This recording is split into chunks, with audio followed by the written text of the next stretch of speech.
Hi, everyone. Good evening. Thank you for joining in. For India folks, thank you for joining so late. And we have folks joining in from various places. We have people from Dubai. We have people across the country in India. So welcome. Very hearty welcome from the Together team here. I am Shubhendu.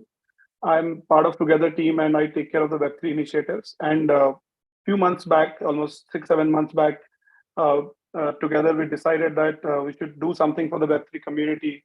And that was where the idea of BUIDL Together came into existence. We wanted to give back to the Web3 ecosystem, and community is one of the important factors in the Together Fund. It's in the ethos of the fund, right? As we all know.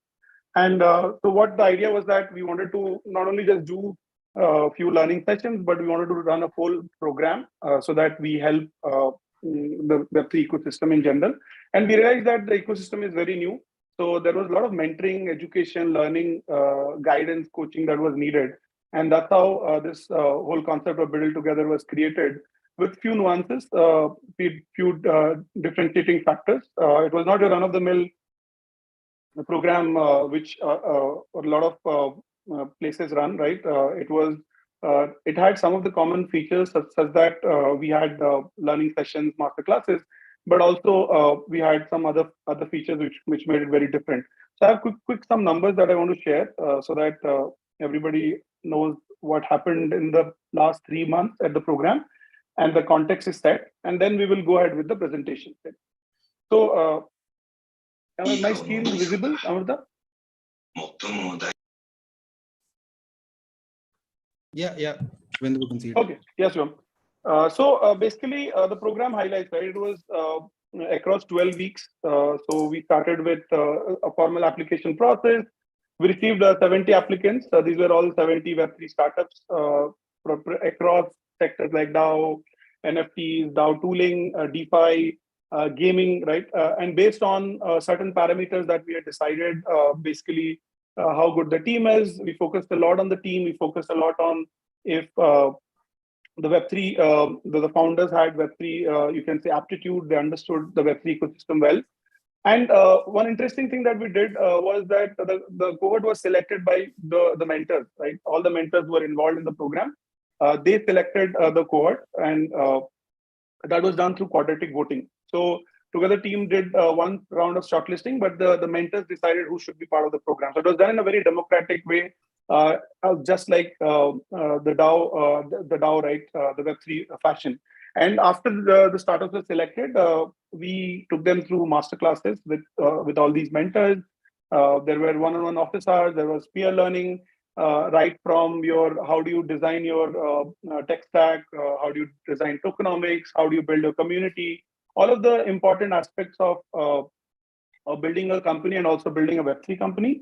And apart from that, we in fact were kind of, you can say, were in true build in public sense, so that we are always talking about the cohort in public. We mentioned them. We did Twitter spaces with all the participants so that they were able to reach out to the right set of partners in the community and were able to build their first set of customers and users, right? So that's what happened. We also had 3 community partners who helped us out in getting this community showcase day possible.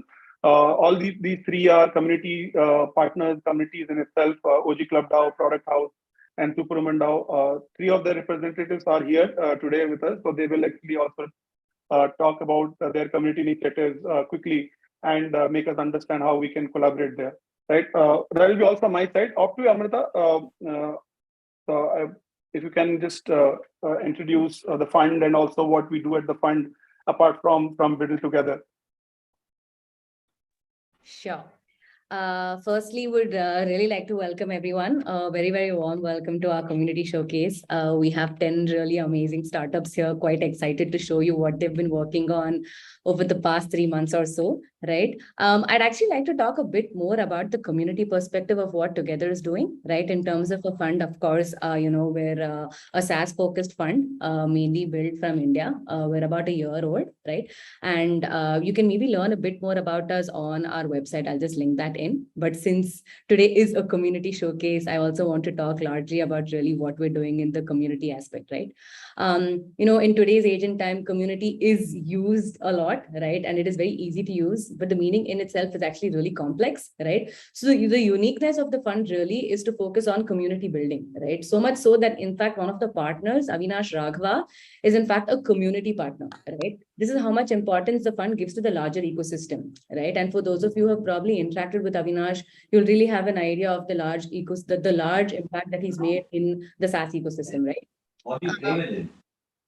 So, the thirst for the fund to give back. There is some background. Yeah, I've muted him. So, the thirst for the fund to give back is so strong that each member in the team works on different initiatives, right? One of the results of working in this space for so long, especially for the senior partners that we have in the fund, of course, Girish Mathurabhotham and Manav Garg, right? Both of them run startups, Freshworks and Eka, right? Is that they've managed to build relationships, with operators and practitioners, right? So the idea is that with over 150 plus global operators in our network, we really researched on how best we could leverage their expertise and build out a zone of mentors, right? That we could connect with budding entrepreneurs. Right. So since we primarily work with entrepreneurs who are building in the SaaS product space, we identified cohorts we could work with and contribute to. Right. So in this space, we've sort of built out 3 different, initiatives. We have Brainstorm Together, which is for budding founders in the B2B SaaS space. We have Source Code for founders who are building in the dev tools and infra space. And of course, BUIDL Together, that, is the culmination of what we're seeing today, right? So this is just a small glimpse of what we're doing. But, I'd love to talk more, maybe, towards the end, I can also throw a bit more light around this. But yeah, this is just really what we're doing. So very, very excited to see what we have today. And like I said, welcome all the VCs and all of our audience members who are watching us on YouTube live stream. Over to you, Subhendu. Thanks, Amrita.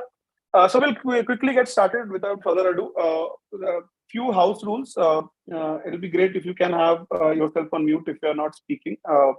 And the cohort participants, when they will speak, they have 7 minutes to actually pitch their demo and their deck. And there'll be 3 minutes for Q&A. So if you want to ask a question, please raise your hand. One of us will actually let you in, so that you can come on and announce your name, and so that you can come and ask the question. Let's try to keep everything under 3 minutes so that we are on time and we're able to finish it on time, so that everybody can run things on the schedule.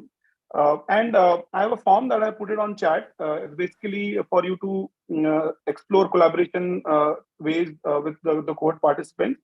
If you want to invest, you can choose that. If you want to work with them, if you want to partner with them, they're all the choices there.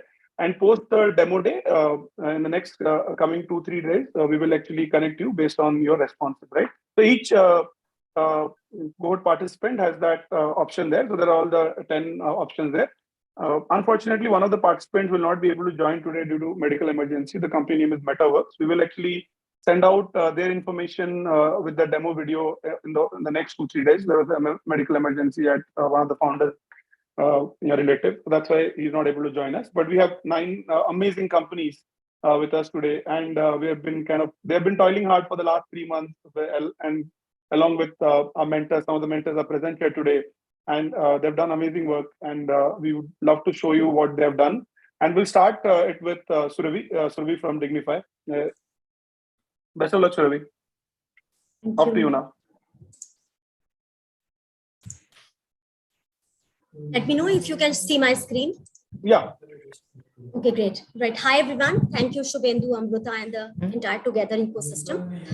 Good evening, everyone. My name is Surabhi. I am founder of Dygnify. Dygnify is a DeFi protocol. Dygnify is a DeFi platform to connect digital asset liquidity to SMB-focused credit fintechs. $5 trillion access to credit gap for MSMEs is a very well-documented problem throughout the world. But this problem at the SMB level exists because the enablers and lenders like credit fintechs and shadow lenders themselves face acute credit crunch. This is because banking liquidity largely flows to industrial segment and large industrial borrowers. There are hardly any debt capital market that exist in emerging world, And third, TradFi's opacity and operational inefficiencies further make it very difficult. Therefore, SMB credit fintechs face liquidity crunch and high cost of capital. I've spent my entire career working in this segment, closed about $1.5 billion of structured credit, first as a lender, then as an advisor, then as a founder, wherein I built an MSME credit marketplace connecting MSMEs to various kind of lenders. My co-founder Nishant, he has also solved and built solutions for this segment, largely from product and technology perspective. In the Web3 world, stable coin liquidity has grown to 30 times in last 2 years. However, yields that are generated in various borrowing lending protocols for USDC or for any stable coin for that matter has been highly volatile. Therefore, digital asset liquidity is urgently seeking competitive and stable yields, diversification, and real world impact. More over and above that, Web3 technology allows us to solve for a lot of inefficiencies. Number one, you can get global liquidity to be accessible without any leakages. Number two, tokenization, which enables us to build a new debt capital market and furthermore instruments regarding the DCM. Number three, on-chain data and decentralization can solve for a lot of existing inefficiencies that exist in TradFi. Naturally, there has been an emergence of DeFi protocols which are connecting various kind of RWAs to DeFi. The system and ecosystem at this point of time is at a nascent stage. This is the market map of the credit space. Largely, we believe that three things are missing. Number one, focus on a specific borrower segment. Number two, focus on a specific geography. Number three, skin in the game by the protocol. Having seen evolution of the credit space from early MFI era to the fintech era, what we have seen is that what worked is focus and skin in the game. Therefore, Dygnify is building its moat around these three components. Number one, we are focused on SMB-focused credit fintechs, which are providing working capital loans, revenue-based finance, invoice financing, embedded lending. Why? Because these are institutional in nature, highly reputed, loans are purpose-based, and also this asset class for last 10 years has demonstrated a robust asset quality. For the geographies where we are going to focus, this asset class is less than 1% NPA in last 10 years. We are sharply focused on SEA for GTM. However, emerging market is what we are going to focus on. Why? Because it is a very large market, high growth, and also highly growing fintech and crypto adoption. We are introducing this concept of protocol-owned liquidity as first loss up to 10%. This will provide early liquidity providers a 5x cover on their investment and also 110% collateral by the borrower, which is tokenized and available on-chain. This entire 3 points by which we are building our moats will allow us to build rapid scaling book and also provide comfort to early investors to come and participate in value creation. This is a high-level schematic of the protocol. These are SMB-focused lenders in emerging market. They borrow from the protocol. A part of the interest or yield that they pay goes to the treasury as servicing fee. Liquidity providers invest in a diversified set of opportunity and earn some return, stable return. This is another class of investor which we will introduce in phase 2 version of the protocol, underwriters, but they will take opportunity specific risk. High risk will give them high returns too. And managing this entire protocol is going to be a decentralized autonomous organization, which is a DAO built of credit experts, due diligence experts, monitoring experts, teams, and elements. This structure is fully compliant and cost competitive. As I talked about, these are our target geography. GTM is SEA. Phase 2 is going to be Africa and South Asia. And phase 3, we are going to target Latin America. All very large markets. The product that we are building, our MVP is live already on testnet. It's got 4 components. One is qualifier stack, which is KYC, AML, decentralized identities, and social auth. Number 2 is onboard, which is on-off-ramp and decentralized reputation score. Number 3, drawdown, which is all about tokenization. Number 4, repayment, in which we are building first of its kind risk management system a Web3 early warning signal and alert system for investors. Some early traction, we have focused and built a pipeline of some of the borrowers who will come and transact on our protocol. These are kind of payment fintechs, again, focusing on SEA and SMEs, supply chain finance companies, invoice finance, providing invoice financing, and a fintech fund, which is focusing on SME-based fintech. A global and earth-scale problem of this size requires a global expert community to come and work with us. These are some of our early supporters who have helped us sharpen our journey from the start. These are, some of them are geography experts, some of them are expert in structured credit, some of them are due diligence, risk management experts, and some of them have advised us on our blockchain product. This is the path that we are taking. We are here. MVP is ready. We have a borrower pipeline. Currently, we are building partnership for liquidity. Next step is for us to go for audits and a mainnet launch. The North Star that we are chasing is gradually make the product better and also chase a progressive decentralization. With the stablecoin liquidity growing steadily, even if the protocol is managed to have a fraction of this liquidity, we can build a $1 billion TVL. Idea is to make a deep dent, a deeper impact by building a deep liquid credit market for emerging market SMBs. Thank you. Thanks, Surabhi. You're right on time. Hello, everyone. If anybody has any questions for Surabhi, we have a little more than 2 minutes. So we can take it, either you can put it on chat or you can raise your hand.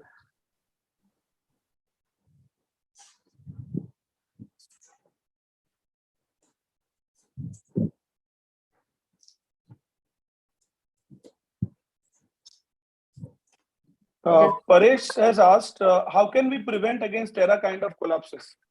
Surabhi. Yeah, sure. Sure, good question. So basically, Terra was entirely based on an algorithmic stablecoin. But if you notice, our focus is on build the entire system on a stablecoin like USDC, which is completely backed by USD deposit. So USDC is a stable coin which is basically floated by Circle, Coinbase, and a couple of more consortium players. And it is completely based by reserves in USD coin. It is audited by Grant Thornton each week, and audit report is also published. So with this stability that this stable coin provide, we can avoid Terra kind of collapse, which happened in the past. Great, cool. We will take another question, last question. We have another minute. Anybody, if any questions, you can put it on chat.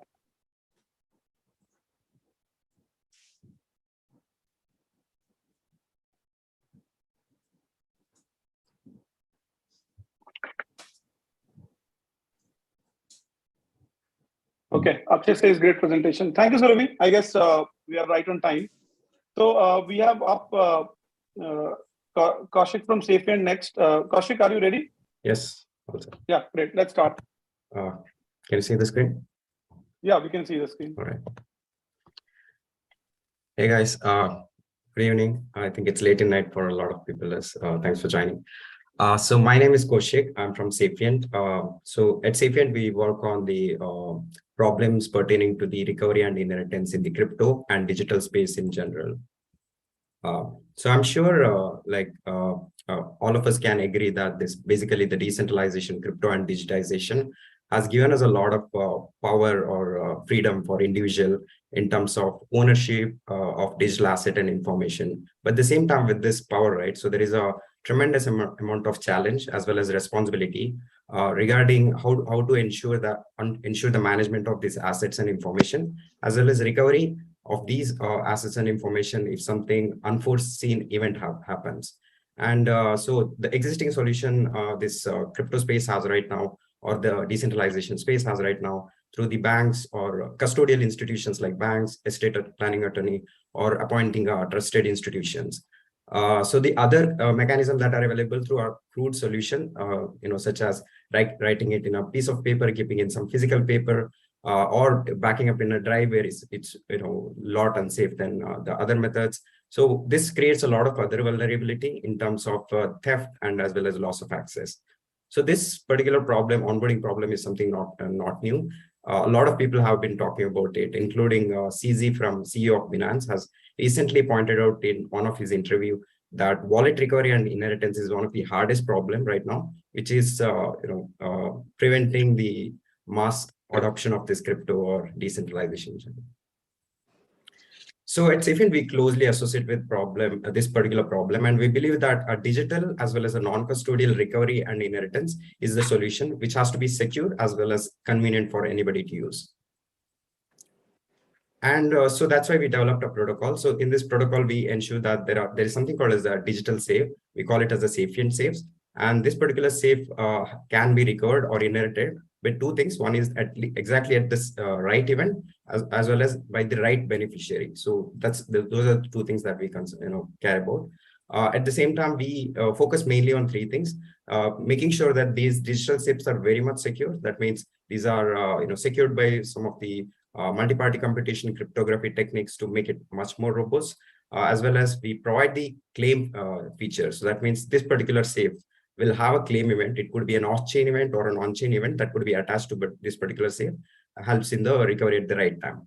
As well as the third and most important factor is the trustless factor. So we ensure that this particular entire protocol is purely trustless. So that means there is no a custody or an institution guarding or governing our protocol. It works in pure decentralization manner.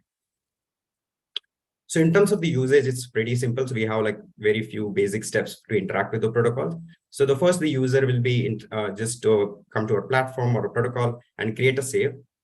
They can appoint a beneficiary with the several addresses, and they can add a claim method. So these kind of like a claim methods could be in any sort of event. It could be an on-chain event or an off-chain event.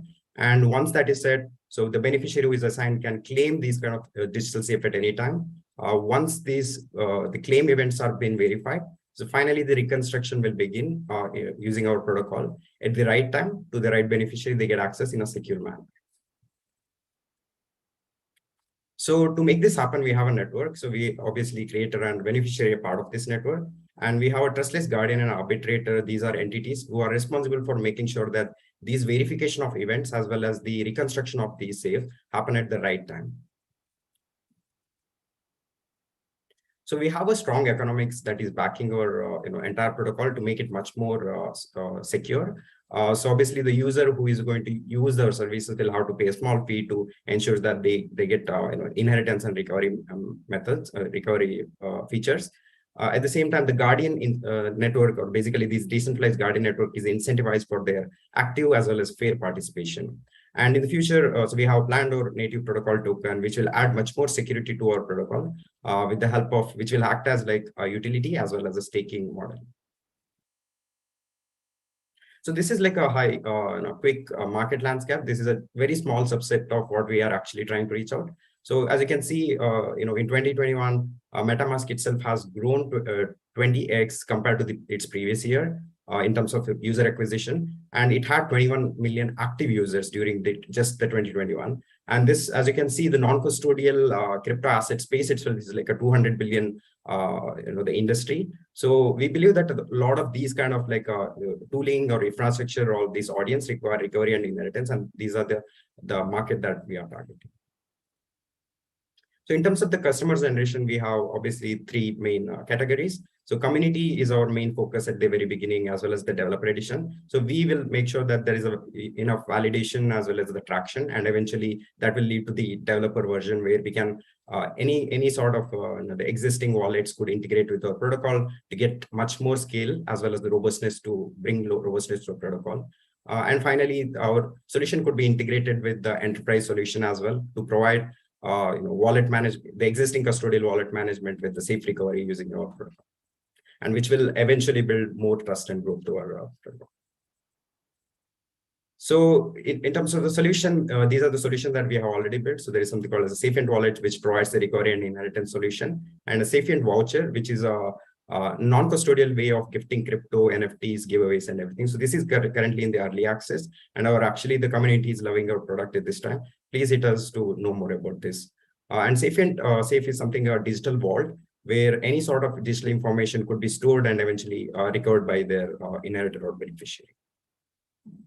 So these are few use cases. We, in terms of integrating with our APIs, the existing wallets could integrate for the recovery and inheritance solution. So it could be desktop wallets, mobile wallets, and all those things.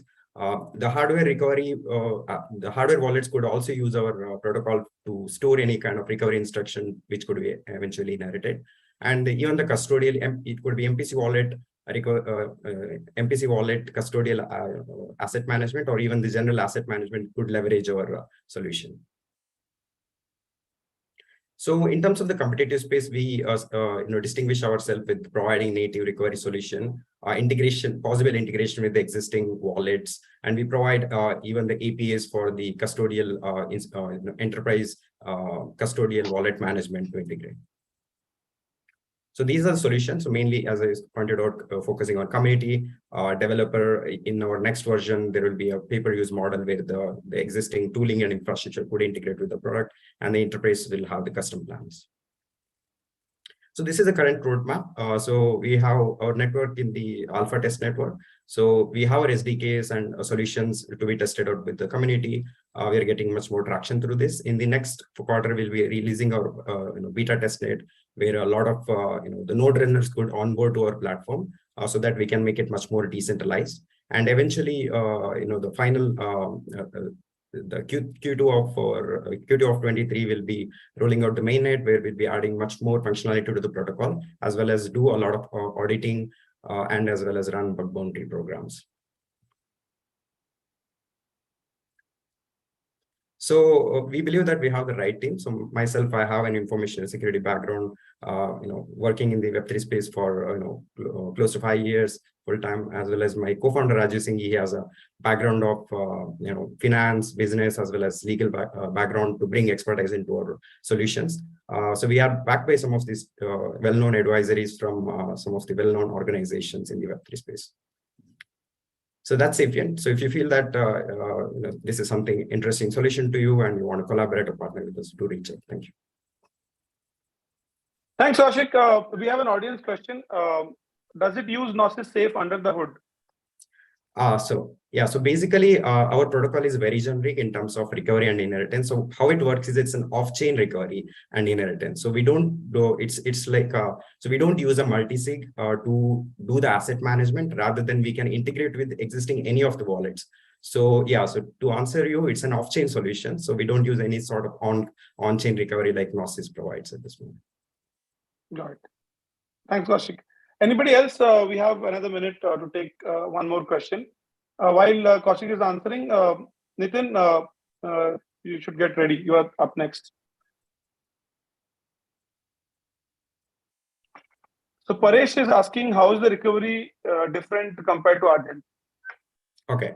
So in terms of the process, so as you can see, Argent, when you create a wallet, you will be appointing these guardians, right? So there are two distinctions that we mainly point out. So one is that whenever somebody uses our protocol, so they don't have to appoint guardians. So it's like, for a particular safe, just like an Argent safe, you don't have to appoint a guardian. So we automatically appoint these guardians, so that it becomes much more convenient for anybody to use our protocol for the backup or recovery. The second thing, how it works is that unlike Argent, where it's an on-chain guardian, so basically Argent is limited to currently it's on Ethereum main network, as well as the ZK Sync, which is the it's a layer 2 protocol. So these are limited. These are chain agnostic solution for the recovery. But what we provide is a chain agnostic, chain dependent solution. Those are, and we are chain agnostic, where we could integrate with any of these existing wallets. It doesn't have to limit to smart contract wallet. It can be any of these custodial or non-custodial wallets like MetaMask, Rainbow, independent of whether it's a desktop or a mobile wallet. So these are main two differences. Thanks, Kaushik. So we are up with the time. Let's get Nitin in. Nitin, are you there? Yes, I'm here. Great. Okay, let's start. Cool. Hopefully you can see my screen. Yeah, it's visible. Cool. So hey, thanks Shubhendu and Amita for running this together bootcamp. It's been a great learning during the 12 weeks that we've had. So I'm basically Nitin from Root. And we are here to sort of help creators realize their potential leveraging Web3. So quickly, I think all of us are well aware of how big the creator economy is becoming. It's over $100 billion in size with over 200 million creators. And we've also seen really good Web2 utility platforms in the likes of Linktree and Patreon with good support that the creators are seeing. But there are some issues, and you might have seen this quite around creators that you know. So basically, they're still dependent on a lot of the existing platforms, and they lack the tools to monetize their work effectively. And creator fan relationships are sort of dumbed down to followers and DMs when it could be something much larger than that. And creators also have a tough time reaching the right audiences, right? And that is where I want to double click, wherein, where we've also seen a lot of greedy middlemen in the creator ecosystem where they take a lot of the revenue. So if a creator wanted to tie up with a distributor or a publisher, they ended up giving up a lot of revenue, and discovery and curation on Web2 platforms was not even incentivized. So therefore, it ended up going to the middlemen at the end of the day. And even on Web3, when creators started to leverage the platform, the decentralization, and promote their work, they're still finding it a hard time to reach the right audiences, right? So that's where Root comes in. And we want to position it as a social marketplace where creators and curators exist, and leveraging Web3, right? So we have the personalized storefronts where creators can showcase their work, bring all of their work under one roof, showcase and sell directly to their fans. And here, whenever the creator sells an NFT or a digital asset, we can token gate that and build exclusive access and benefits for the super fans that are supporting them. In addition to this, this is where we want to enable a social nature in the creator space by enabling curators to collaborate with creators and also promote their work in return for some income. Right? I'll double click on that again. So that's the unique piece that we want to drive in Root compared to a lot of the competitors that are out there. So our unique piece is that we have a segment called curators that we're trying to focus on. Basically, who is a curator? Anyone who promotes art or a band or a movie, anyone who sort of builds using their knowledge, supports these artists and artwork, right? So if you think about it a bit more deeply, you'll understand that these people are fundamental to the discovery of any artwork, um, especially in the non-YouTube and not Spotify era, because there a lot of the algorithms decide discovery. But if you take those away from it, curators are the essential piece um, to discovery. So what do curators get to do on Root? So curators get their own galleries where they can showcase their curation and also the assets that they own. It can be NFTs or other artwork. And curators have a smart contract to collaborate with creators, and they agree on a percentage where if the NFT is sold via their storefronts, they get a cut out of it. Think of this as the internet version of how art galleries work, right? And tying all of this together is on-chain data and the popularity that the artwork and the artist has, and leveraging the activity on curator smart contracts, we'll also get even more data points to sort of build a proof of popularity where we provide an indicative score. It's not going to be something like a credit score, but an indicative score of how popular, how valuable this artwork can be. So where are we right now? Our public beta is live. So anyone here who has NFT should definitely go check it out. I'll show a quick demo as well. So basically we enable NFT native creators to bring all of their assets under one roof, build out their personalized storefronts, and we currently support EVM based chains, and we are bringing Solana and Tezos soon.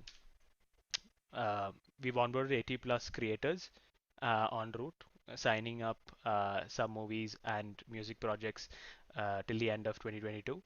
And the couple of big features that are coming out is the complete minting and selling stack on our storefronts and integrating payment methods, and also enabling Web2 to Web3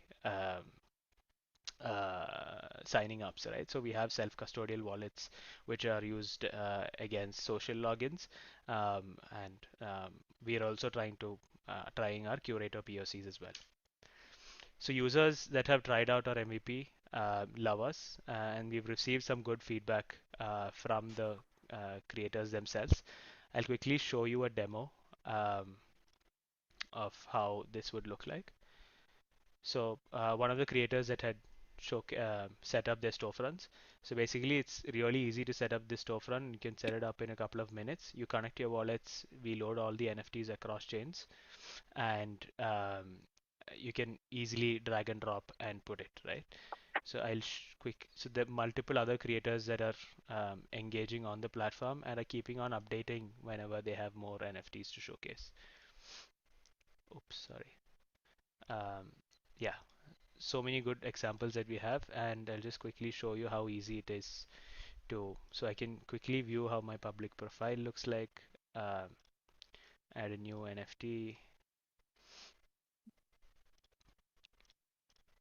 And that should pop up, and you can easily just drag and drop, and that's it, right? So very simplified way of showcasing and setting up storefronts, and yeah, that's where we are right now. It is the product is currently for Web3 native creators, but we are also like I said, building the NFT minting stack plus the onboarding of Web2 users using social logins. They don't need MetaMask anymore, right?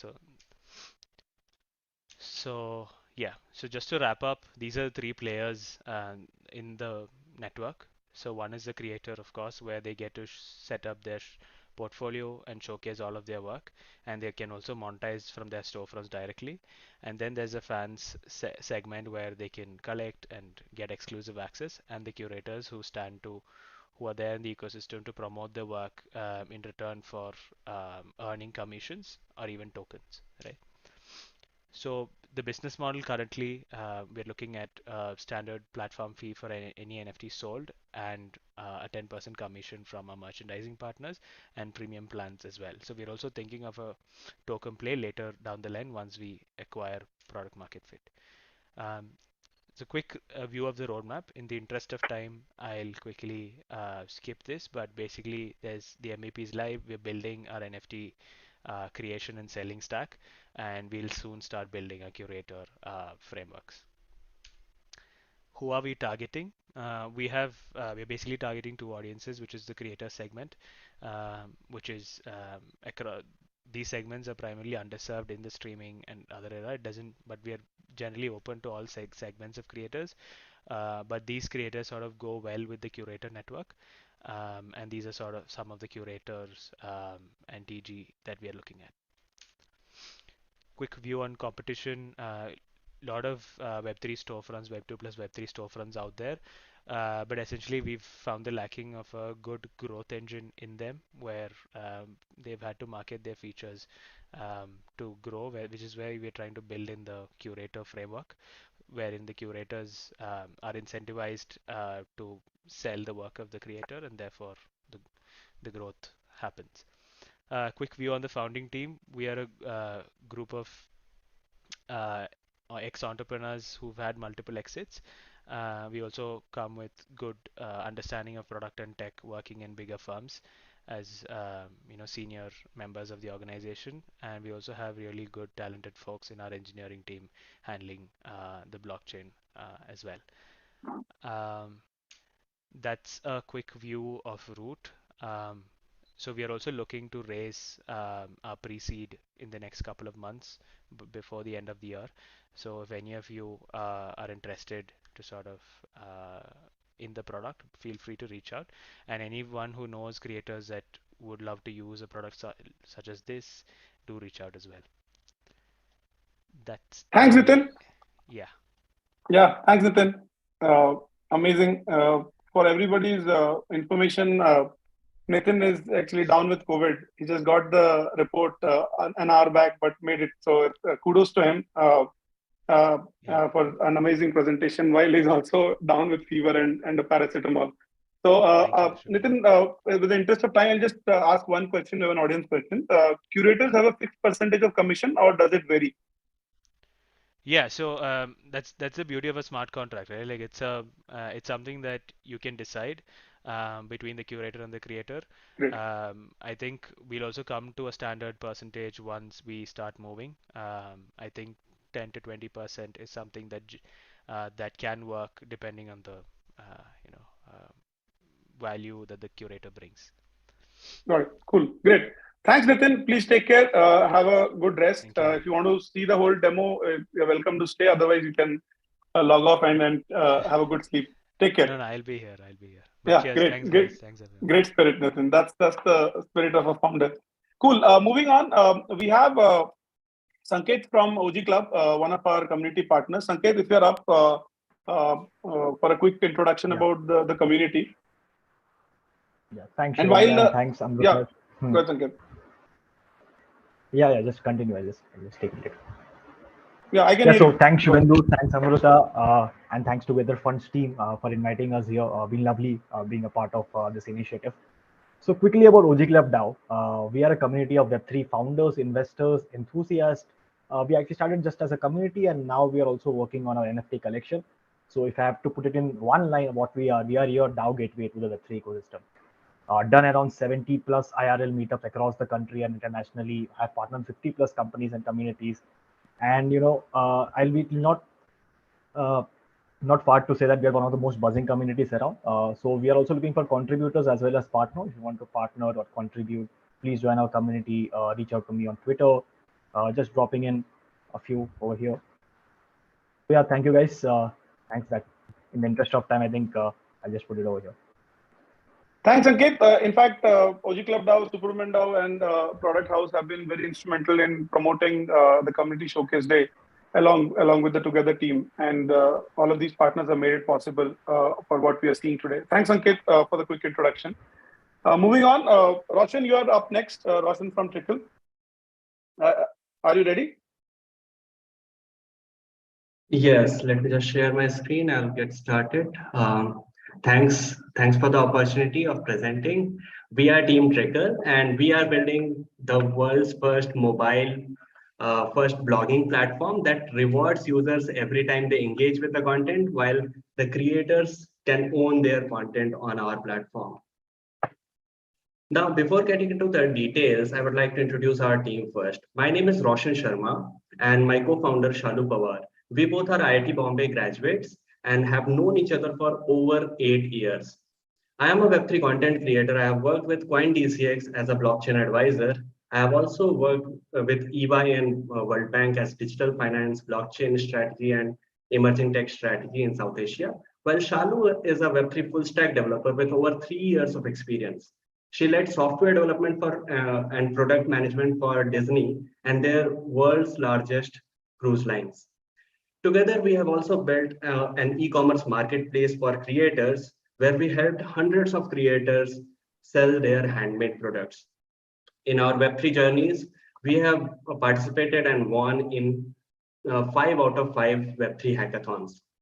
Now, we are currently glad to be backed by Together Web3 Accelerator and Foundership Accelerator. And now being a creator and having worked with hundreds of creators, there is one huge problem for millions of creators, which is paramount, which is low engagement.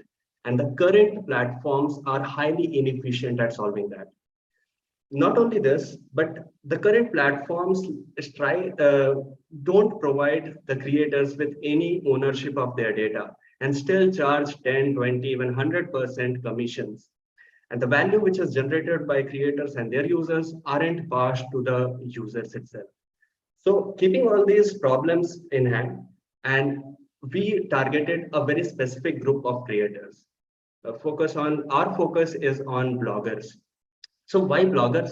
Because there are 600 million plus bloggers globally. And when I'm saying bloggers, it can be individual bloggers as well as businesses. And blogging is preferred by businesses, especially when they are creating their own content. If you look at the blogging market, that is one of the highest quality content, be it Vitalik, be it Balaji, be it any top creator, they have their own blogs. And in fact, in the entire world, 77% of the internet users read blogs. But the caveat over here is hardly anyone is focusing on this. So this is a very utilized segment, and we are utilizing it with our engage and earn, very unique engage and earn model, and gamifying the entire experience, bringing it to the mobile and using cards to make it very interesting. And not only that, we provide our creators with ownership of their data. We eliminate the middlemen using blockchain transactions. Thus, we are able to reduce the cost. Now, on top of all of this, we have built a very unique engage and earn model. Let me explain how it works. So any blogger can post free content, and that free content anyone can engage or tip the content creator in crypto or otherwise for that free content. But the magic happens when users subscribe and become a part of the community through recurring monthly subscription and get access to exclusive content. Now, apart from exclusive content, they also get genuine points for engaging with the content. There is an algorithm which we are implementing, which will help us determine whether it is a genuine engagement or not, and also help us determine each individual how much point they should get. Based on that point, there is a leaderboard which is created, and the top people in the leaderboard is rewarded. Now, if you look at the entire reading landscape, there has not been much innovation. So if you look at the paper tablets, now it's like just a digital version of that. So in Medium, which is one of the top platforms for reading, they don't give users any access to their engagement. There is no certainty of engagement. So Substack came, they implemented a newsletter platform where users got certainty of engagement by people subscribing to it. Later on, Medium also included that. Now in Web3, there is a platform called Mirror, which came into existence, and they built a layer on top of it, which is decentralized storage. So that way, creators got ownership of their data. But that's just a clone of Web2 to Web3, and still, just this one layer made it super cumbersome. It's very difficult to follow along. It's super not user friendly. And apart from this, they are jumping back and forth between crowdfunding and blogging. On top of it, there is no way users can build community, creators can build community of paid members on these platforms. And the most important thing, the value isn't transferred to the readers. With our superior engage and earn model, we can work with any blockchain, any crypto, any NFT, anything. Because we don't have our own token, we can be multi-chain, interoperable, everything. This engine is super powerful, and that is how we are able to lower the fees compared to any other platform and still make more money than them. Now, the entire creator economy is definitely a huge market, which is going to be at least 3 times what it is by 2026. So if you look at specifically the global blogging market, that's at least 60 billion. And we will capture 10% of that in next 3 to 5 years with our superior model and a superior approach. On that 6 billion, we will charge a flat around 4% transaction fees at the minimum for every transaction that happens on the platform. And there are other revenue models, but just to simplify, this is the case. Now, our approach is to start with Web3 startups because they have an audience which understands Web3. They themselves understand Web3, and they are trying hard to build communities, especially during bear market. And they already have an existing market of community of 1,000 creators. And this is a great way. They are currently spending money in bounties and very inefficiently. So we will bring our pitches to them is, hey, why are you doing this independently? Let's say there are 5 startups, come join us, and we will give you 5 times the exposure of your own current community through cross engagement benefits.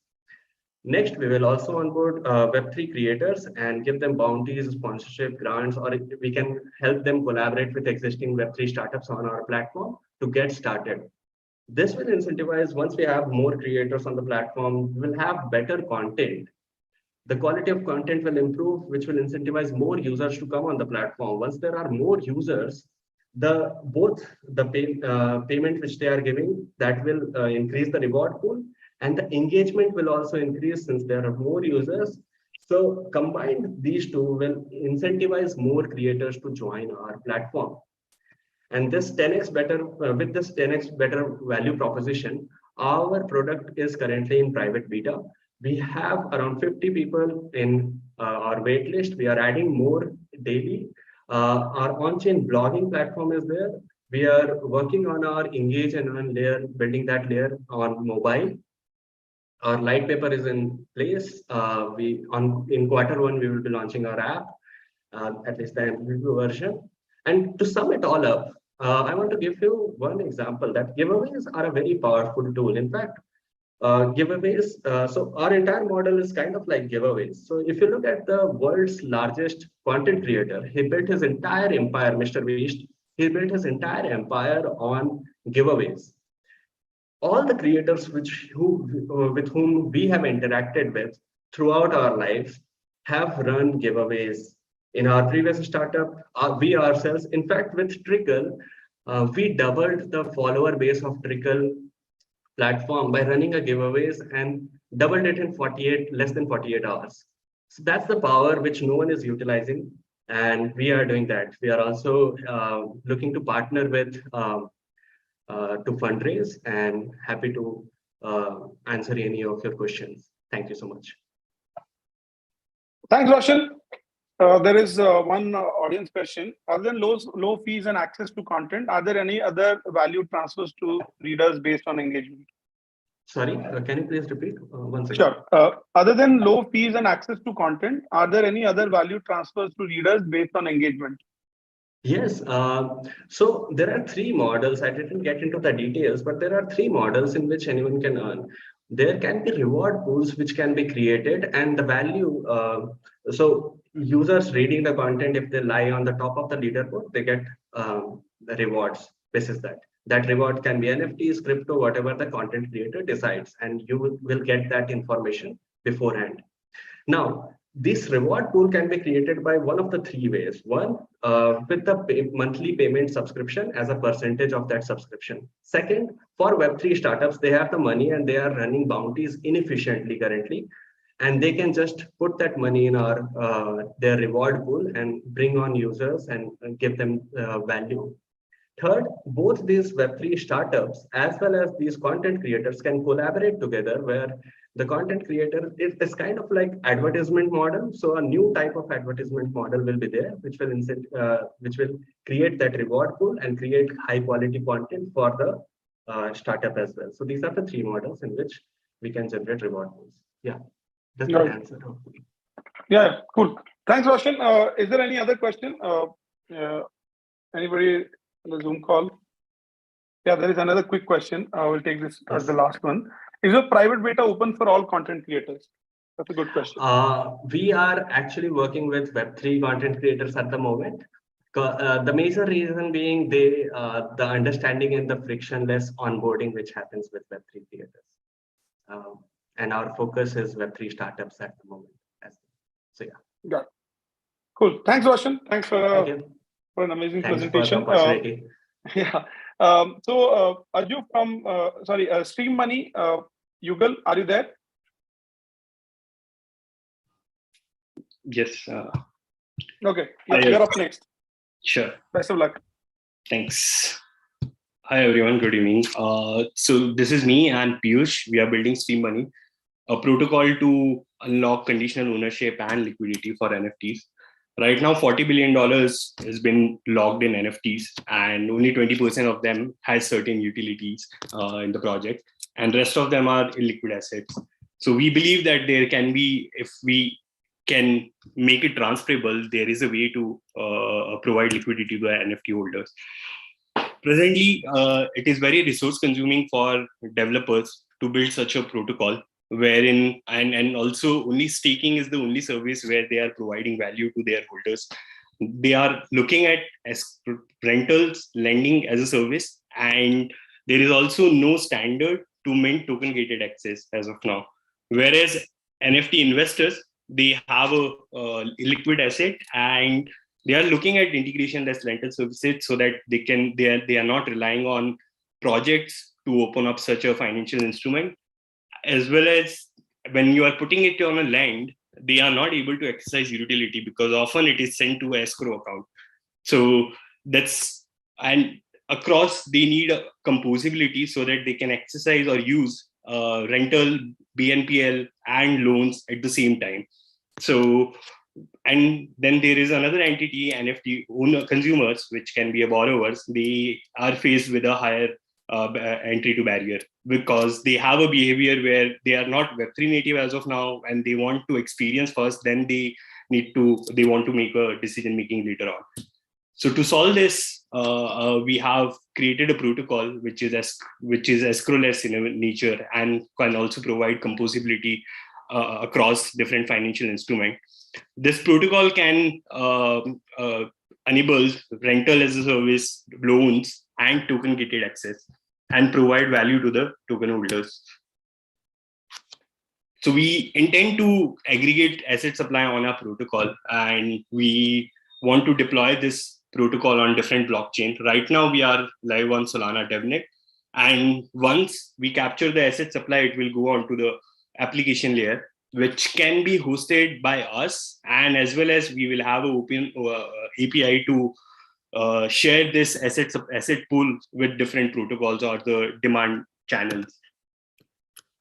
The market is huge. It's a $10 billion, including in-game assets, metaverse land, lending for PFPs and collectibles, and the upcoming utilitarian NFT, which are set to come in form of subscription and etc. So I would like to highlight two behaviors which will make our case stronger. Splinterland processed 3.2 million daily rental transactions back in April. And Dygnify is a protocol which provides liquidity. They processed $200 million in NFT-backed loans within 2022. To capture this market, we have a go-to-market strategy wherein we partner with GameFi or any other projects to acquire their ideal asset and work with DAOs, gaming guilds, to bring asset supply in bulk and process transaction in volumes. Secondly, the DAOs and other project treasuries, we will get their liquidity on our protocol so that loans can be facilitated. Initially, we are beginning with peer-to-peer lending, and we build a community to map it to the relevant demand channels to match it up with the demand, and as well as get their retail asset pool on our protocol. The next set of utility will come in, and we have a token gated access where we can provide time expiry and use-based expiry NFT use cases. So we will work with devs to bring that asset pool on our protocol so that it can move on to, we can cross-sell different instruments to these users. Our business model is a transaction-based where we charge 4% on rentals. For loans, we are charging on a 10% of interest earned, and for token gated access, it's on a per mint basis. The roadmap, we already have a conditional ownership protocol live on Solana DevNet. Our rental platform is soon to go live on Solana DevNet again. And we have done the initial work for conditional ownership transfer for P2P lending. The order book and others will be taken care of later on, and intend to process onboard initial 1,000 beta users on a platform. Later next year, we want to work on a composability aspect where they can use rentals, BNPL, and loans at the same time on our protocol and work on a peer-to-protocol lending later on. At the same time, we will extend on different chain, mostly EVM compatible chain, and drive a volume of $5 million. In the next half of next year, we want to focus more on the token gated access when these use cases will mature, and overall process more than 50 million on our protocol. More than 60 million has been raised in the competitive, and we have a differentiation of a composability which is not done yet, where you can provide, users can use all the different financial instruments at the same time. And also we are focusing on a revenue sharing and payment streaming use cases. I have a product and growth background. We are two co-founders, Piyush and me, and we are brothers as well. I have co-founded Dukanshala in past. Piyush has mostly worked in a blockchain as a blockchain architect for last 4 years. And we are assisted by Mudit, who is contributing on a part-time, and we have a 2 freelance developer. So yes, let's unlock liquidity, let's partner up, collaborate in whichever way possible. And if anyone is interested, there is a QR code. You can set a meeting with me and we can chat. Yeah. Thank you. Thanks, Jugal. Thank you very much. It was a nice, crisp presentation. We had one question from Paresh. How is it different from Cardinal and Solana? But I guess you presented the answer.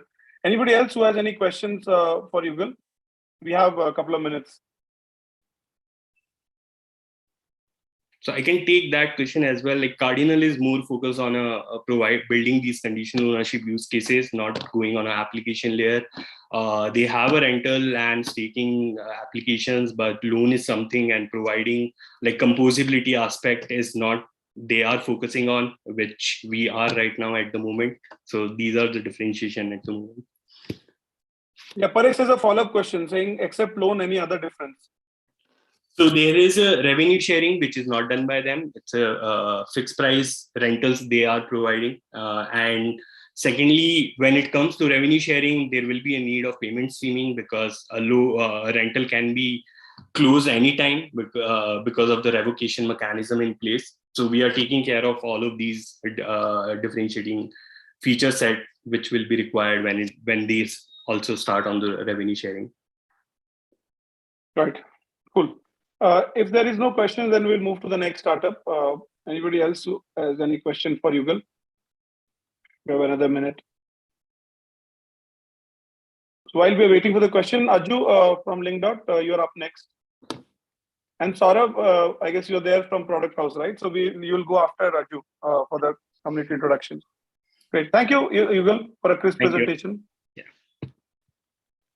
Aju, let's quickly start. Yeah.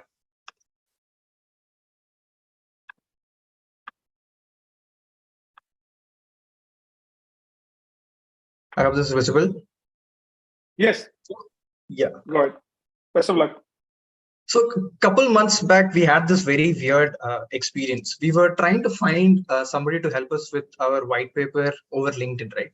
We ended up finding some 10, 15 profiles. Out of that, this one particular profile stood out.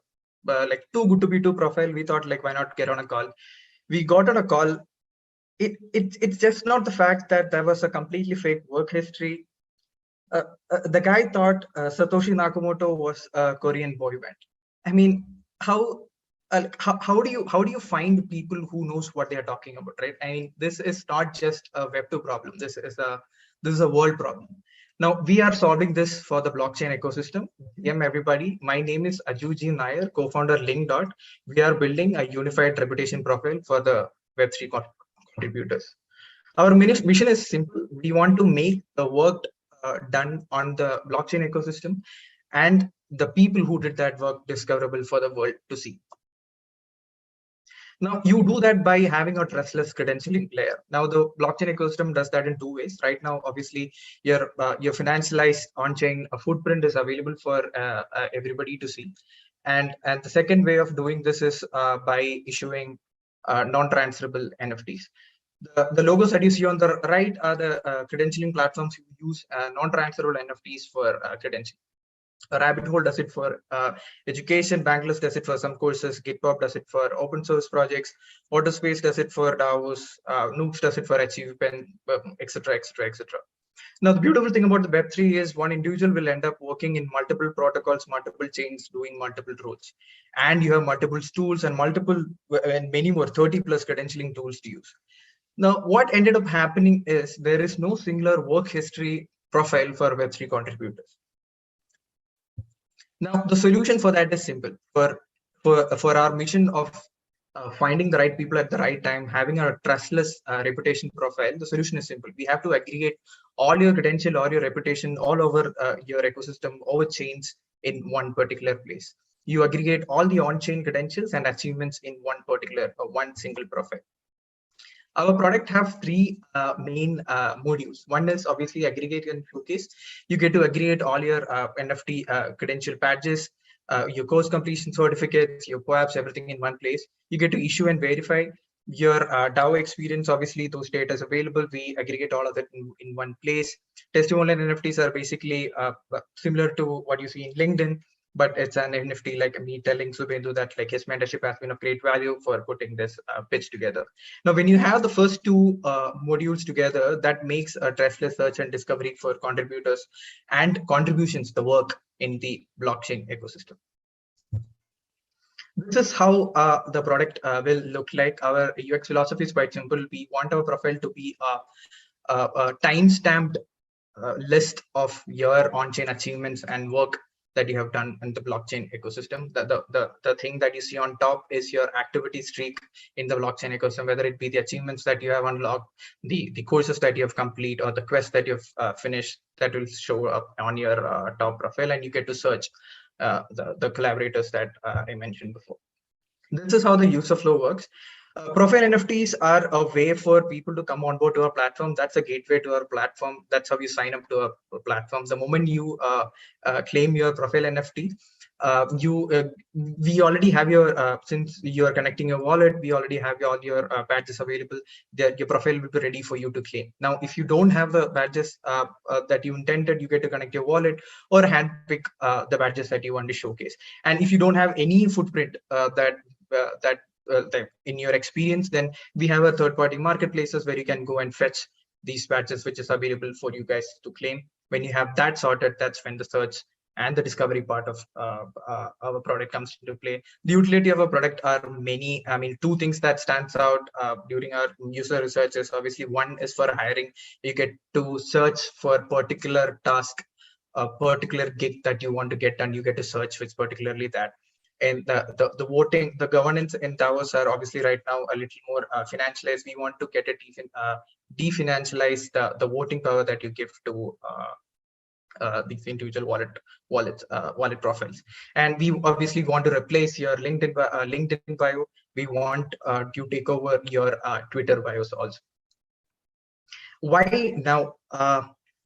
Like I showed some logos. Similarly, there are 30+ credentialing tools available, and this just happened in the last 8 months after Vitalik's TSOP paper came out. We know the space very well because our first product was a credentialing tool for communities. Now, in the major chains only, there are 70K DApps currently, and 1 million is the total amount of active contributors in the Web3 projects. Out of that, 700,000+ is just the active voters and proposal makers right now. It will be way more than 1.5 when you take into consideration like the social media handlers, the community managers, the business development people, and etc. Now, with these 700,000 or 1 million profiles available, there are already 10 million badges which are already claimed by these users, which is in multiple chains, multiple protocols. It is still very, very, very, very siloed at this point. There is no unified network, and this is just the start of this credentialing experiment projects that is coming. This just happened in the last 12 to 18 months. We believe this is the right time to get into this reputation profile game.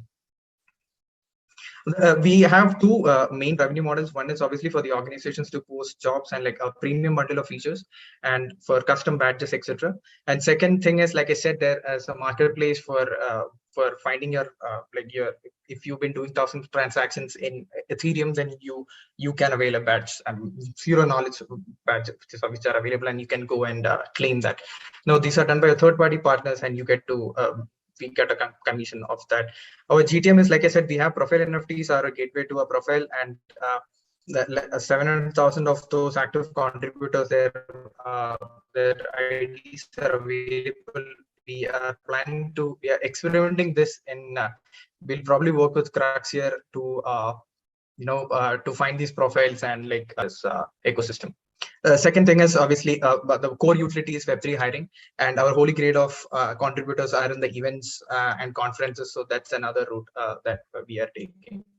Now, this is a very, very personal problem me and others specifically, because I've been doing business development and community development since last 5 years, mostly in deep tech, smart city, and blockchain ecosystems, where my job is to finding the right people at the right time in the bottom of the funnel. This is an enterprise blockchain marketer, done multiple IEOs, managing 30K plus blockchain community out there. He's also he's how do I say, a full stack Web3 guy when it comes to he does also product, and he's also a marketer, and right now he's a developer too. He last 5 years experience has been in the mostly ABM blockchain enterprise marketing. So on top of the funnel, we understand this problem very well from the marketing standpoint, and the bottom of the funnel from the business development and the hiring standpoint, I understand this problem. That's the team, and we are college friends, and this is our second startup together. Vision is the head of design. He has been developing, building communities and designing blockchain, designing UX for blockchain communities, blockchain products in the last 5 years. Srijan leads our full stack, and Noor leads our smart contract. He's also a first runner-up last year at Global. This is a quick look at our roadmap. Currently, our credentialing layer is ready to go.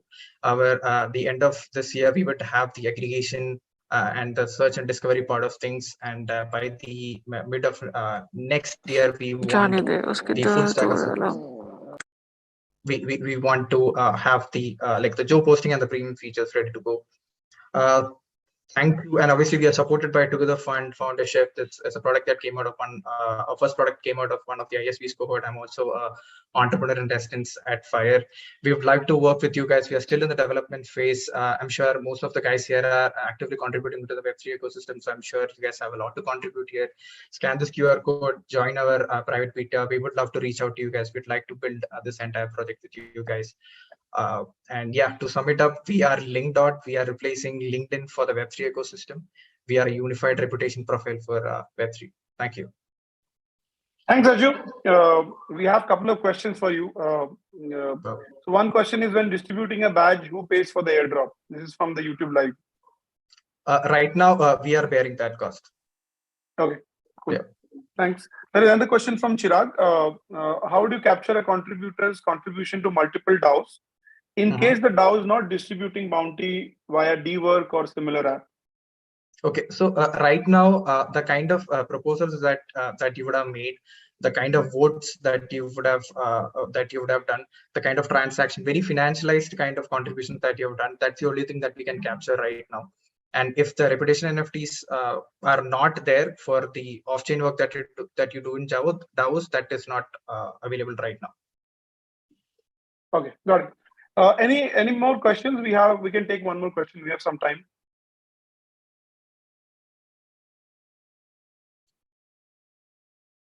Cool, great. Yeah, thanks, Raju, for a wonderful presentation. We have Saurabh from the Product House, one of our community partners, for a quick introduction and run through about the community. Hi, Saurabh, off to you. Hey, Shubhendu. Thanks so much for inviting me to the community showcase. Amrita, Shubhendu. The whole Together Fund team did a fantastic job on the Build Together bootcamp. The startups came out are really, really incredible. Cool. Let me share my screen and give you folks a very quick glance of what TPH is. Yeah. Let me know if it's visible. Yeah, it's visible. Cool. So, hey folks, I'm Saurabh Karmakar, building India's fastest growing Web3 community, the Product House. It's an open and accessible Web3 community with some of the world's best minds, from founders, product managers, designers, marketeers, to builders like you. And we are always looking for more builders to join our community. Everyone here knows, right, like how DeFi has taken the crypto industry by storm in recent years with the promise of revolutionizing the internet. While many believe that mass adoption of Web3 is inevitable, many companies with various areas of Web3 have failed to catalyze that mass adoption of Web3. Admittedly, the Web3 adoption is a challenge and does pose entry barriers for the majority of audience, with one of the primary barrier to entry for Web3 adoption is lack of understanding and education about the space. Additionally, there is a negative perception of crypto among many people, which further discourages adoption. Until these barriers are reduced, mass adoption cannot take place, and Web3 promises to change that internet as we know it, and we all are building. but right now most don't know it's a fad or the revolution. So we at the product house are making Web3 accessible by giving everyone a chance to learn and build together. We aim to onboard hundreds and thousands of users on our community to learn about decentralized Web3 world and transition into this whole new realm in 3 simple steps: learn, earn, and build. If I had to sum it up in one sentence about what TPH is, TPH is a community of Web3 enthusiasts where we enable them to learn, earn, build, and grow together. We have been working with and helping Web3 stalwarts like Polygon, Aave, Cello, MetaMask, Filecoin, and more, as well as other 20 plus great projects like Pillow, Obvious, FanTiger, Wise, and etc. to expand their reach in the Web3 ecosystem by creating awareness and fostering adoption for our ever-growing 50K plus community member. We are always keen to partner with great Web3 startups by providing a launchpad for them to connect with our vast community network and achieve their goals. We are interested in partnering. Please don't hesitate to reach out to me. I would be more than happy to chat. I will drop my details over chat and looking forward to talking to you folks. Keep building. And yeah, it was a great show. Thanks, Gaurav, for the crisp presentation. Thank you for partnering with us and spreading the word in the community. Sure. Rishabh, you are up next. Rishabh from StationX. Hi. Thanks, Shubhendu. Thanks for having me here. I will just start sharing the screen. Sure.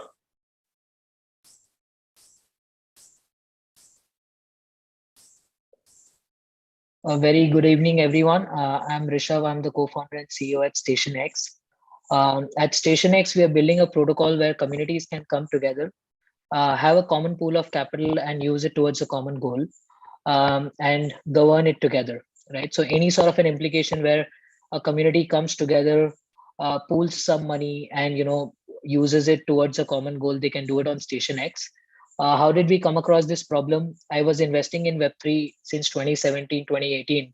2017-18 was an ICO boom, and I used to invest with these small pools, syndicates, Telegram communities, where I did not know who was bringing the allocation. And these allocation essentially used to be like 100K, 50K odd allocations, wherein people people used to get in with small capital, like $50, $500 or $1,000.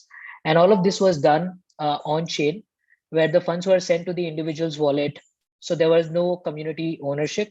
I did not have ownership of my fund. I used to just send it to someone anonymous I did not know. And they used to forward it to the project, get returns, forward the returns back to people. All of this was done manually. And all of it was managed on spreadsheets. So I, as an investor, if I was investing with 20 different communities, I would have to keep track of 20 different spreadsheets. And if some community goes an extra mile and goes ahead to set up a smart contract, distribute governance tokens or share tokens, they would have to go through a high setup cost, maintenance cost. So this was my first stint at communities coming together to pool capital and doing things together. Fast forward to 21, I got to know that there are different kinds of communities and different kinds of use cases being solved by communities coming together, pooling capital and solving some sort of a problem. And these are different kinds of implications, or these are different kinds of applications of communities doing together, like investing, like probably starting a cult, like giving out grants and so on and so forth. So that's when I understood that the problem is big and this was still existing and highly unorganized. So we came up with StationX, wherein anyone can just come on chain, use the protocol, deploy their DAO or deploy their community pool in under 60 seconds. The next step is to invite members. They can just share a link to invite members, accept their contribution, and the dashboard gives them access to a governance module where they can govern assets together and do things, right? All from the same dashboard, and all with ownership, with proper ownership, all non-custodial. So, everyone is safe over there. How does it work? Essentially, the first step is you pick a name for your community. Second step is you choose a template. So the idea behind the protocol is that you should be able to deploy in whichever use case do you fall. If you fall under investment as a use case, you should be able to just select the investment template and deploy your pool right there in 60 seconds. Likewise, if you want to do grants, you can do that by just choosing a grant template and so on and so forth.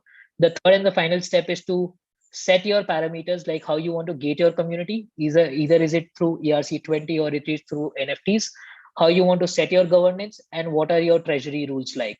So 3 steps, your pool is set and you get an access to the dashboard. This is how the dashboard looks. This is the invite link that you can share. There are proposals. There's a widget for proposals. So anyone can raise proposals and vote on these proposals. And this widget ensures that people are engaged whenever a proposal is raised. You can see all the pool assets here. You can see the collectibles, and there are a couple of other things that you can do. How are we going to win this? There are a couple of tools in the market. We let you do this in the easiest interface. We let you do this in under 60 seconds. Inviting members is as easy as sending an invite link, or you can whitelist your members to have selected members inside the pool. Governance, there's a simple module of governance. You do not need to go through the hassles of snapshot, which essentially makes governance complicated. There's flexible token gating. The treasury is managed on top of Gnosis Safe, so it is super secure. We do not have any custody of your funds. And there are a lot of engagement features being built around engaging communities, because engagement is one of the biggest problem for DAOs and Web3 communities right now. So we are working with Notify to build notifications. So you can create custom notifications when a transaction is done, or when a proposal is raised, or when an investment opportunity comes to the pool. The market is pretty big. Currently, $150 billion are stored in treasuries across Web3. Most of these are in multi-sig on Gnosis. Some of these are on contracts, some of these are on individual wallets, and some on centralized exchanges. So the market is about $150 billion. How we want to capture value, we want to charge 1% of the treasury that is held on StationX. And our core revenue model is going to be a SaaS model, where we charge people for the premium features, or for the add-on features that they take for engagement of communities, like being able to send notifications, being able to drop proof of participation, NFTs, and so on and so forth. So we are building a whole model around the SaaS pricing. How we are different from Syndicate. A lot of people compare us to Syndicate, but we are quite different from Syndicate. Syndicate is just focused on investment clubs based out of US. They have a limit of 99 members. On Syndicate, you can actually get funds from people on your personal wallet. So it is not completely decentralized. There's no voting. They encourage you to do voting and governance on Telegram and Discord. It cannot be white labeled. There is no member engagement. And the most important thing that all of these investment organizations look for is maybe able to charge a performance fee, or a management fee, or a carry fee, right? That is not there on most of the tools. So all of those things you can do on StationX. GTM is pretty simple. We want to first go vertical. We want to first tap into the investment organization market, where we are starting with degen pools, syndicates, angel networks. The next in line would be investment DAOs, VC DAOs, funds, and NFT collectives. And then we want to go horizontal into other templates or other categories like impact DAOs, grant DAOs, NFT gated communities, and so on and so forth. So, sorry.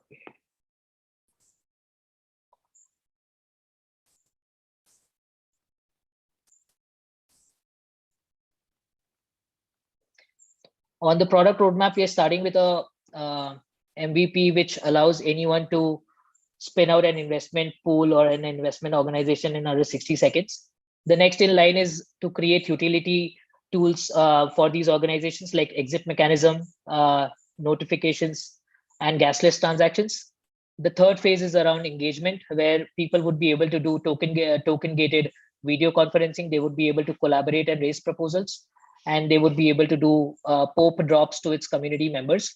And fourth phase is moving towards a protocol, where we want people to start using our SDKs and extensions to be able to spin out a pool or a DAO on top of any Web3 application.